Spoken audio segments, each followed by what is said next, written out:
Bienvenidos amigos a Un libro y mil palabras. Estamos hoy día con Adrián Vela Jung. Él es comunicador social licenciado de la Universidad Nacional de Trujillo. A su vez, su vocación artística lo llevó a explorar en el teatro y en la música, llegando a ser fundador de la banda Perú Salvaje y del colectivo artístico Arte en las Calles. Asimismo, como investigador teatral, llegó a ser parte del colectivo teatral Arte Urbano. Años más tarde se muda a Lima, donde integra como músico la banda de jazz Munouche Le Miner Swing y del colectivo Circo Ban, con quienes trabaja en el Gran Circo de Rusia por 3 temporadas. Es creador, director y compositor de la obra infantil musical Gatos, Muchos Gatos, con la cual llega a tener gran éxito, que crea una segunda parte titulada Aventuras en Inglaterra y luego una tercera titulada El sueño de la reina. Influenciado por el grupo cómico musical Lelutier, forma en el 2015 la agrupación artística multidisciplinaria Gatos, Muchos Gatos, dedicada al trabajo de cuentos musicales en formato minimalista y bilingüe, español y alemán suizo. Entre sus trabajos más destacados tenemos cuentos británicos, cuentos de Navidad y cuentos democráticos. Amigo Adrián, bienvenido a Un libro y mil palabras. Cuéntanos, ¿cómo es el proceso creativo que tienes en Gatos, Muchos Gatos? Hola, hola, buenas a todos. Proceso creativo en gatos, muchos gatos. En verdad no sé, es muy random, ¿verdad? A veces me guío mucho, empiezo, por ejemplo, la historia, me desencadena una imagen o una canción que esté tocando, haciendo, y de ahí se me viene todo el universo, ¿no? Bien fiel al estilo de Luthier también, ¿no? Porque ellos disparan nomás y después ya ponen la diana, el blanco, ¿no? Aplico eso mismo, ¿no? En algunos casos, porque hay casos también que, por ejemplo, hago cuentos ya con temáticas preestablecidas, como es el caso de Cuentos de Navidad, por ejemplo, que es la musicalización de un cuento ya hecho de Charles Dickens.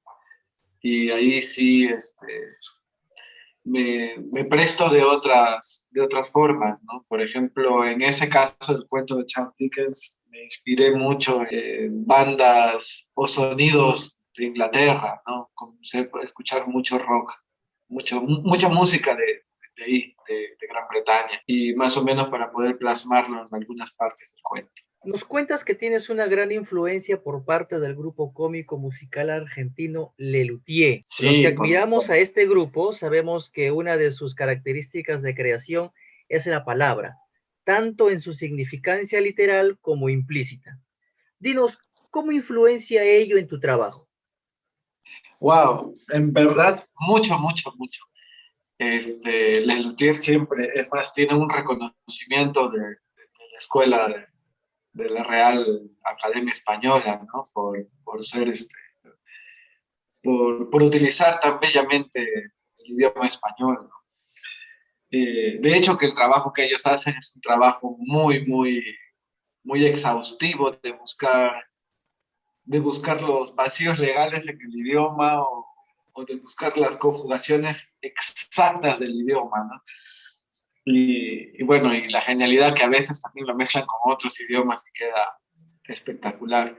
Este, lo mío, porque está dedicado a niños, el juego no es tan, tan difícil, ¿no? Hay juegos de palabras, bastantes juegos de palabras, pero al nivel que puedan entenderlo los niños, ¿no? También el hecho de pensarlo, de hacerlo así a dos idiomas, que lo hacemos en español y en alemán, también nos exige un filtro, ¿no? Porque ya desde la creación, por ejemplo, bueno, yo lo creo en español, ¿no? Lo imagino en español, pero cuando estamos haciendo el guión o haciendo las canciones, pensando ya en la traducción o en la forma de cómo se dice también en alemán, porque hay cosas que no juntan, nos hacen replantear muchas veces la forma de decir, ¿no? Es muy interesante, ¿no? También verlo de esa forma. Cómo funciona en uno y en otro idioma es verdaderamente un trabajo para buscarlo. O sea, es decir, que aquí estamos hablando de encontrar un balance entre el concepto cultural y social que tiene cada uno de estos dos idiomas, ¿no? El español y el alemán suizo, ¿no? Para ser exactos, ¿no? No es El el alemán alemán de suizo. Alemania, sino es el alemán suizo. Entonces, veo que acá estamos hablando de dos concepciones, ¿no? Una cultural y social, ¿no? Que hace que se diferencien, ¿no? Es más, tú estás hablando un español latino, ¿no? O sea, mejor dicho, sudamericano. Entonces, ¿no? Y ella está hablando un alemán que no es netamente de Alemania, sino de Suiza, ¿no? O sea, significa que tiene algunas variantes. ¿Cómo es Sí, trabajar con este tipo, con estos tipos de lenguajes que se juntan, tienen similitudes, hay diferencias, qué conflictos? ¿Cómo es la riqueza de trabajar de esta manera? bueno, la riqueza es de que ves de muchos más lados, ¿no? Ves lo que funciona en un lado, no funciona en el otro. Bueno, en Gatos Muchos Gatos, para la creación, bueno, parte del equipo es, bueno, soy yo, está mi pareja Carmen, que es suiza, y está Gustavo Ramos también como creativo. Este, cada uno con su visión, de diferentes lados, de diferentes enfoques, podemos dar unas ideas de más o menos a lo que queremos llegar. Y con esos conceptos grandes tratamos de trabajar. Ahora, lo vamos a adaptar precisamente a la idiosincrasia de cada cultura, ¿no? Esto, por ejemplo, pasaba mucho también en producciones así como Plaza Sésamo, ¿no? Que para mí es uno de los programas televisivos mejor trabajados de casi toda esta temporada, este último tiempo, ¿no? Ya que ellos también hicieron todo un estudio para montar el show para Latinoamérica, ¿no? Que no era lo mismo. La versión estadounidense, la versión en inglés, se grababa en otros escenarios y con otro tipo de lenguaje, y para Latinoamérica era completamente respetando el guión, pero también respetando los códigos que más se manejan en cada cultura. Por ejemplo, ¿no? Sésamo Strasse se llamaba de una calle llamado Sésamo, la calle Sésamo. En Latinoamérica no es tan común las calles, ¿no? Las calles como hay en Estados Unidos. Por eso lo pasaron a una plaza, porque en toda Latinoamérica existen plazas. Siempre hay una plaza con su pileta, toda Latinoamérica. Entonces, ese solo hecho del lenguaje y cambiar ¿cómo se llama? El contexto para que sea entendible, son, son cosas que hacen ver que un trabajo está muy bien pensado. En un caso más pequeño como es de Gatos Muchos Gatos, claro, no tenemos la producción que tienen cosas así como Sésamo Strasse o Plaza Sésamo, pero, por ejemplo, nuestras visiones van a ser respetadas, ¿no? Por ejemplo, Carmen, que es suiza, muchas veces yo le planteo una idea y ella como también es educadora, entonces es una educadora, tiene una formación de educadora, entonces sabe cómo decir las cosas y de qué manera, ¿no? Más o menos en qué palabras usar. Eso más o menos hace un filtro con el español y también me hace sugerencias, ¿no? Oye, esto en alemán funciona mejor de esta manera. Y quedamos en un consenso, ¿no? ¿Cuál funcionaría, o qué imágenes, o qué texto funcionaría tanto en uno como en otro? Por ejemplo, hay una escena pequeñita que precisamente en los cuentos de Navidad, ya cuando Scrooge se levanta todo asustado por las almas que le vienen a visitar, los espíritus de la Navidad presente, pasado y futuro. Hay un texto que dice, se cubre con sus mantas hasta la nariz. ¿Ya? Por ejemplo, eso es exactamente sacado de la ideología alemana, porque eso es lo que ellos dicen. Nosotros diríamos como, nos cubrimos en la cama, nos escondimos en la cama. ¿ya? Pero como es el mismo concepto, ¿ya? Entonces preferí utilizar cómo se dice en alemán, cosa que en la traducción se va a decir lo mismo y el concepto va a quedar. Entonces, esas pequeñas cosas es para ir observando de cada cultura, en verdad, ¿no? De nosotros mismos que, como tú dices, no tenemos un español que no es nuestro español, bueno, el español de España, sino nuestro propio español y tenemos nuestras propias jergas y todo. Todo eso es más que todo, es más como una tesis de comunicación, ¿no? Como qué funciona mejor acá, qué palabras funcionan mejor, etcétera, etcétera. En el planteamiento cultural que tú tienes en Gatos, Muchos Gatos, enfatizas el despertar de la imaginación y de la creatividad a partir del interés musical. ¿Cuál es tu concepción con respecto a la música como medio para este fin? Bueno, cuando estuve en la universidad y estaba por terminar la universidad, te exigen una tesis, ¿no? Hacer una tesis. Bueno, yo siempre he observado cómo la música siempre acompaña a todo fenómeno social, ¿no? Todo fenómeno donde haya dos o tres reunidos en su nombre, o en el nombre de cualquiera, siempre hay música, porque la música es parte de la comunicación. Entonces, yo en ese tiempo quise investigar cómo afectaba la música al mensaje, ¿no? Esa era mi tesis como comunicador. ¿Ya? Cómo utilizar la música para repotenciar el mensaje. Y bueno, fui trabajando un poco este concepto. Este, Me tuve que meter a estudiar bastante música para saber qué se hace, ¿no? Para entenderlo mejor. Y bueno, ahí fui eh, leyendo algunos autores. Me gustó mucho, que es Theodor Adorno, que es de la Escuela de Frankfurt, también un filósofo, músico, artista también. Y él planteaba mucho sobre ese mismo tema, ¿no? Hablaba sobre la música en el cine, la música en la televisión, la música en el teatro, también cómo acompaña el impacto que genera.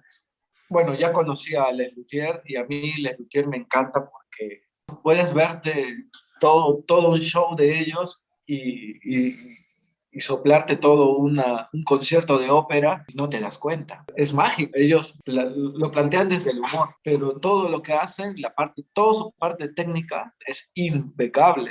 Sus estudios de instrumentos, las formas, los ritmos están tan bien estudiados. Los músicos estudiosos llegan a decir, oye, lo que tocan ellos está muy bien interpretado, ni los músicos propios del estilo pueden llegar a una interpretación tan alta. Y eso también es un trabajo actoral, que viene de la investigación del actor, cómo verse más original posible. Uniendo estos elementos, yo dije, claro, la música, que es un ente que está presente siempre en todas nuestras acciones, nos permiten, son como llaves para adentrarnos a una u otra cosa, ¿no? Y por eso también me comencé a interesar por el manejo del elemento música en el espectáculo. ¿Cómo sientes que este proceso que tú has tenido de basarte en ellos para hacer tus espectáculos, estas tres partes que hiciste de Gatos, Muchos Gatos, cómo lo sientes ello en comparación con los cuentos británicos, el cuento de Navidad, cuentos democráticos, que fue de alguna manera obligándote a hacerlo para YouTube, ¿no? ¿Cómo sientes? He visto el proceso que has tenido, siento que cuentos democráticos han sido mucho más ligeros en el proceso de la creación. De hecho, el cambio del formato nos ha quebrado a todos, ¿no? También recién estaba también entendiendo el lenguaje del teatro, ¿no? Ya había encontrado algunos elementos que precisamente como por esta teoría que te platicaba de la tesis, decía, por ejemplo, ¿qué pasa si pongo esta melodía en esta parte? En el escenario podía medir más o menos la reacción del público y decir, esto funciona, esto no funciona.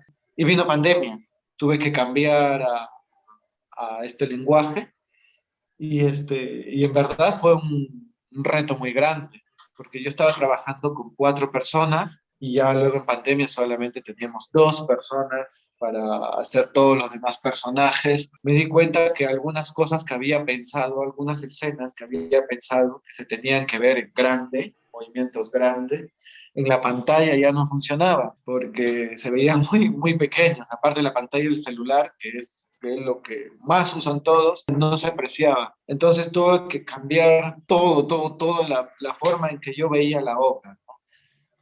No es lo mismo un formato teatral a un formato de cámara, ¿no? Tú en la cámara tienes que darle un lenguaje que no funciona igual. Tú le tienes que decir al espectador qué ver. En el teatro ellos deciden qué ver. Tú solamente le guías. Si quieres que vean tu meñique moviéndose, tienes que poner todo en pausa, todo el cuerpo y solo mover el meñique, ¿no? Porque el espacio es muy grande, tienen que ir a ese elemento. En cambio, en cámaras no funcionan. Aparte que también el espectador tiene muchas otras cosas que tiene que ver, ¿no? En su misma casa, en su mismo celular, le llega un mensaje, mil cosas. Entonces también el tiempo de duraciones de los gags, el tiempo de duración del espectáculo también va a cambiar. Yo no sé si alguien puede ver una película entera con el celular, me imagino que va a ser muy difícil. Hay que reducir el tiempo internet, ¿no? Tú vemos que ahí en Instagram nomás un minuto se acabó y ahora en TikTok 30 segundos, no más. Entonces todo es